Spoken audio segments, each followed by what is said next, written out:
Učiteljica naroči, naj učenci napišejo za domačo nalogo spis z naslovom Samo ena je mama. Janezek prinese nalogo, učiteljica pa reče: Janezek, vstani in na glas preveri svojo nalogo. Janezek vstane in začne: Samo ena je mama.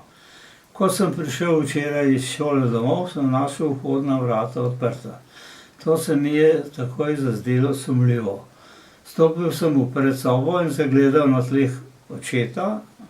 Ležal je, negiben, zraven je bila prazna steklenica.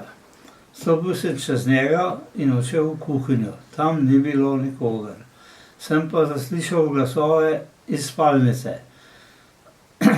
Šel sem v spalnico in videl v posteljah mamo in njenega prijatelja, ko sta ravno jedla ogrsko salamo.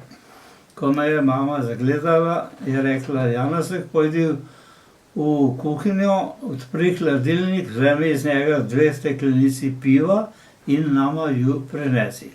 Ubogal sem, šel sem v kuhinjo, odprl hladilnik in videl, da je v hladilniku samo 1 steklenica piva. Zato sem zavpil v spalnico: Samo ena je mama.